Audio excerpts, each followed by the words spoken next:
Welcome back to Trauma, Healing, and Nutrition, a podcast sponsored by Repair.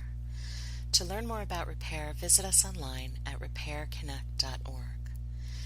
This is the second part of our two-part feature titled Certified Organic, Separating Fact from Fiction, and I'm Beth Rebay, the podcast host.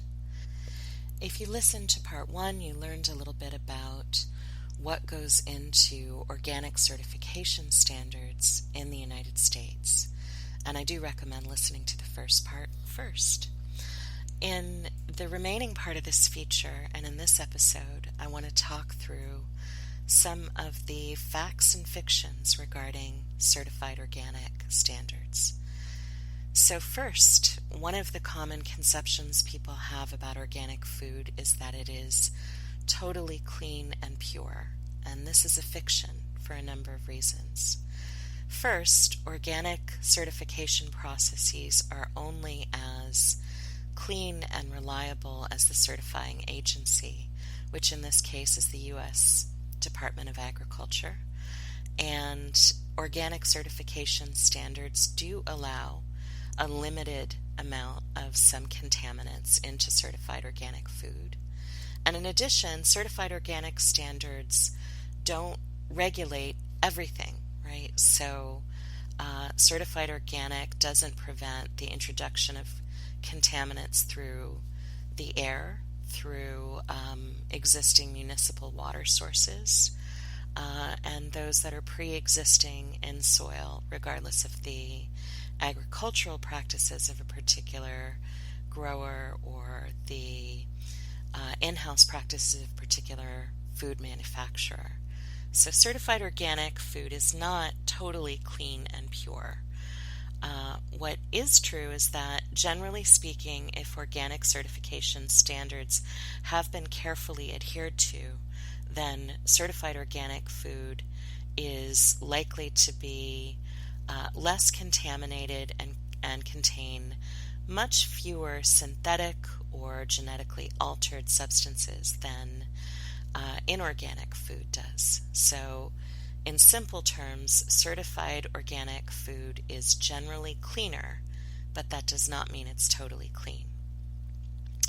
Second item, inorganic food production can create additional hazards for farm workers or growers due to chemical exposure. So that is a fact.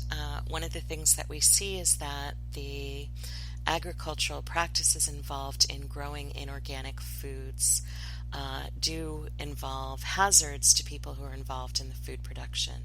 In particular, overexposure to toxins contained in anything from pesticides to insecticides, fungicides, as well as sewage sludge fertilizer.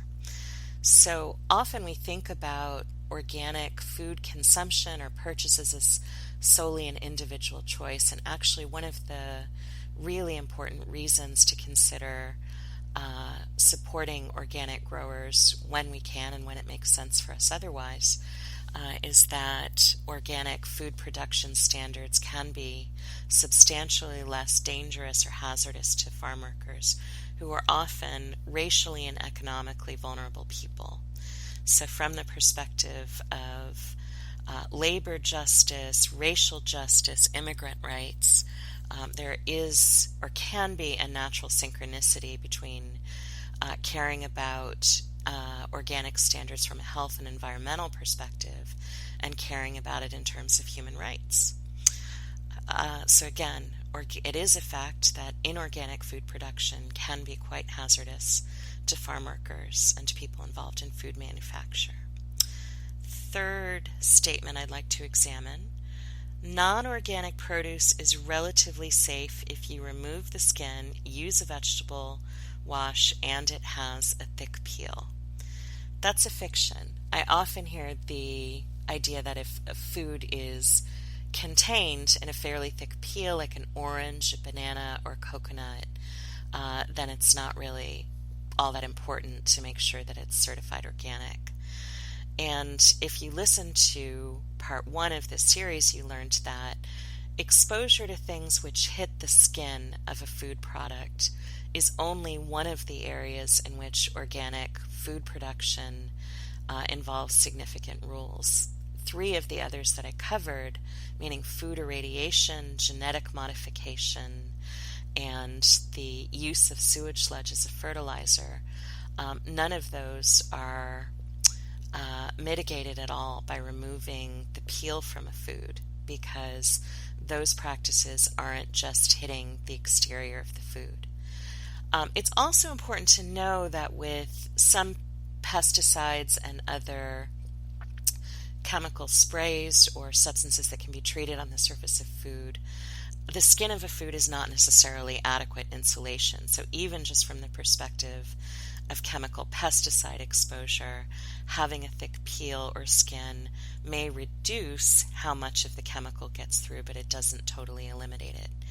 But again, with something like sewage sludge, where the food is being grown in a fertilizer and that fertilizer is getting into the entire cellular makeup of that food, or with the radiation or genetic modification, which affects every cell of the food in question. Again, the fact that there's a skin or peel or that you wash it well does not mean that your food is clean or as nutritious as you want it to be or relatively safe. So again, non-organic produce is not adequately safe just because you remove its skin or wash it thoroughly or it has a thick peel. 4th item I want to examine. Organic food production standards are silent on labor ethics. So farm workers involved in organic food production may still be exploited or subjected to unsafe labor practices. This is a fact. I think folks sometimes just associate the fact that something is certified organic with the notion that it's generally good. And while I prefer that food be certified organic, from a labor and environmental as well as a health perspective, that does not mean that that organic food growers or manufacturers are respectful of workers or have thoroughly safe workplaces. Organic food standards are only applied to the food production, not to other areas of human rights or social justice. So in knowing whether a food manufacturer or a farmer is representing a set of ethics or practices that you'd want to support, organic food certification is only one consideration. 5th item I'd like to just review. If it's not genetically modified, then that's really the same thing as it being organic. That's a fiction, and it's one that I see people often be confused by.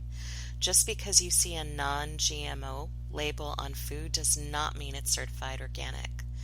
Remember that genetic modification was one of the 4 requirements for certified organic standards covered in the previous part of this feature.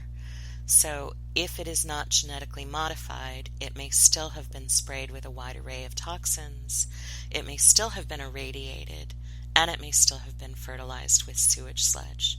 Non-GMO and organic are not interchangeable. So if it's organic, that means it's non-GMO. But if it only says non-GMO, that does not mean that it's otherwise organic. 6th statement I'd like to review. Organic food standards are not necessarily reliable.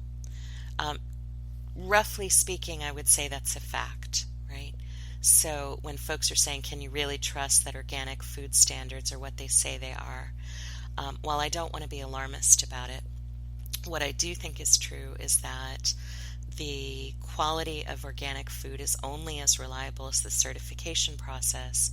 And what we see is that agricultural lobbyists are often pushing to weaken the document that I mentioned, the national list maintained by the U.S. Department of Agriculture, and to allow the use of more toxins in organic food production.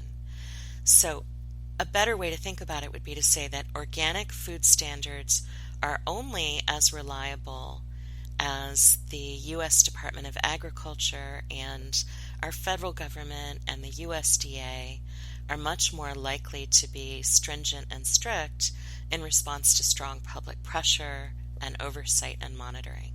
So organic food standards become more reliable when we are watching the process or supporting the organizations that do so. The seventh item that I'd like to review. We don't really know if inorganic food is less healthy or more carcinogenic than organic food. Roughly speaking, that's a fiction. We actually have a lot of evidence indicating that food prepared with inorganic food standards is, relatively speaking, more likely to be carcinogenic. What is true, and sometimes what I think people are extrapolating from, is that we need a lot more data. We need more studies to be done exploring and investigating the relative health outcomes associated with regular consumption of certified organic versus inorganic food. So we don't have enough information. But we already have quite a bit of data and evidence that indicates that inorganic food production standards are associated with a number of health risks and do contain a higher proportion of carcinogenic substances in general than certified organic food. Again, these are broad generalities. You can find exceptions to the rule, but for the most part, it tends to be true that we have an actually substantial amount of evidence indicating that organic food doesn't contain all of the health risks that inorganic food does. Eighth item I'd like to cover. Organic foods are often more expensive, and that generates barriers to clean food for low-income communities. That's absolutely and indisputably a fact. Organic foods are often, at the market, substantially more expensive than their inorganic or conventional counterparts. And so one of the things that we know is that eating organic in a regular way is often basically a socioeconomic privilege. And that obviously is incredibly problematic, particularly when we think about the ways in which poorer quality of food and traumatic stress can interact in the bodies of vulnerable people, vulnerable and traumatized communities. The ninth item I want to address, I've often had people think that a number of different labels mean the same thing as organic. So if a product is labeled all natural or fresh or healthy, is that the same thing as organic, or does that mean the same thing as organic? And it's a fiction to think that these terms are interchangeable. So all natural does not actually mean free of chemicals or synthetic or human-made content. Fresh does not mean clean. And just because a product says it's healthy does not mean it's actually healthy. One of the reasons why having an actual certification process is significant is because at least it tells consumers that to the extent that we trust the U.S. Department of Agriculture, and granted, given their legitimization of sewage sludge along with the Environmental Protection Agency, I can understand why there would be some distrust of the USDA, but at least we know that there is an actual outside entity that is essentially doing something to ensure truth in advertising. So again, just because a product says it's natural or it's sold at a health food store or at a farmer's market does not mean it is by default actually organic. So I'd like to close this two-part feature with a few items for action. What do you do with all this disturbing information? Besides, keep it in mind when you are obtaining food for yourself. One step is to get familiar with an organization called the Organic Trade Association, and you can find them online at ota.com. This is not necessarily an endorsement of the Organic Trade Association, but it is the largest and most long-standing organization for organic growers in the United States. And so knowing what they are doing, what information they're sharing, is really a useful way to begin to get familiar with the organic foods movement. A second area for action is to think about not just shopping organic as an individual, but figuring out how to share organics with the people in our communities. One of the reasons that, again, organic foods are overpriced is that a relatively small portion of the food in the United States is certified organic. I've seen different estimates, but they usually hover around 2% of all of the foods sold and manufactured in the United States. And the consequence of that is that a relatively smaller number of consumers cover the cost of organic certification for particular food items and manufacturers. So the more people buy organic, the more the prices can come down, where they're not just being gratuitously inflated by a manufacturer trying to take advantage of the public's interest in organics. So getting organics to more people will then also help the market become more affordable for people who are low income and start to make organics foods part of the public standard. So particularly for those of us who are involved in things like event planning or community gardening, or those of us who are in any area of the food industries, figuring out ways to make food collectively accessible is great. And for those of us who are just functioning as individual consumers, thinking about buying organics at a discount or in bulk collectively can be a great way to make sure that those in our communities who have more limited grocery budgets have more equitable access to clean food. A third action item, one of the things people often ask me is like, well, realistically, like I do want to be able to just go to restaurants, and a lot of them are not organic, and a lot of the organic restaurants are incredibly expensive, and I will reply that my diet is not thoroughly organic. It's somewhere between, on any given day, 80 to 90%. So one of the rules that I make for myself to maximize my access to clean and nutritious food is that when it's something that I'm eating at home for my health, it needs to be organic.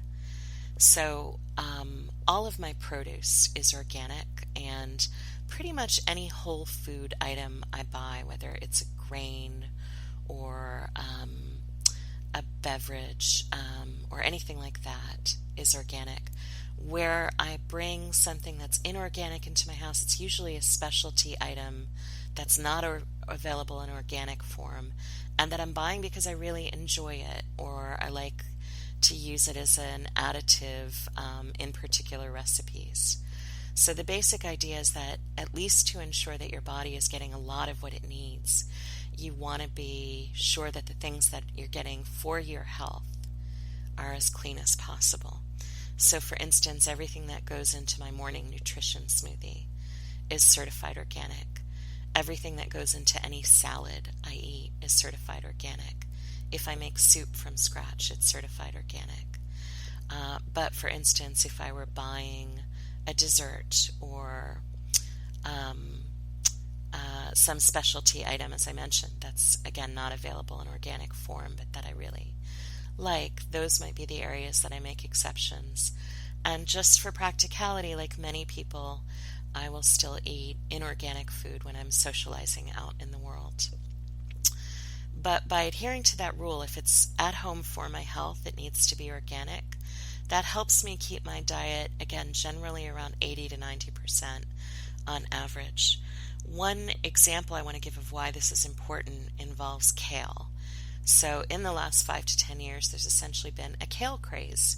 People heard about kale and the fact that it is, or can be at least, one of the most nutrient-packed forms of produce available, that it has just a ton of vitamins and minerals, ideally or usually. The Environmental Working Group, however, has indicated that given contemporary agricultural practices, kale, if it's not grown organically, is testing as one of the most heavily pesticide-laden types of produce marketed in the United States, meaning that kale is very toxic. And again, the Environmental Working Group indicates that more than 92% of kale had multiple forms of pesticide residue even after being washed well. And one of the things that tells us is both that when you eat inorganic kale, you're taking a lot of contaminants into your body, And that with that level of pesticide exposure, a lot of those vitamins and minerals that got everybody so excited about kale have been partially stripped or destroyed in the food production process. So kale, which people are often deliberately eating for health reasons, is a great example of a food that you should eat organic or not at all. The last thing that I want to just identify as an action item is that fundamentally clean food and food quality require government accountability. So getting more involved in food and agricultural issues, if you have the time and knowledge and motivation to do so, is such a great area for action and a wonderful way to engage in healing work at a collective and social level. So again, I want to thank our audience for joining me today to talk about certified organic standards and facts and fictions. And I want to invite you to join us next time. And if you are on iTunes, please give us 5 stars. You can connect with us on social media. All of the links are available on our website at repairconnect.org. And again, so much appreciation for those of you who are listening and thinking about food and health and healing. Please join us for our next episode focused on nutrition and sleep.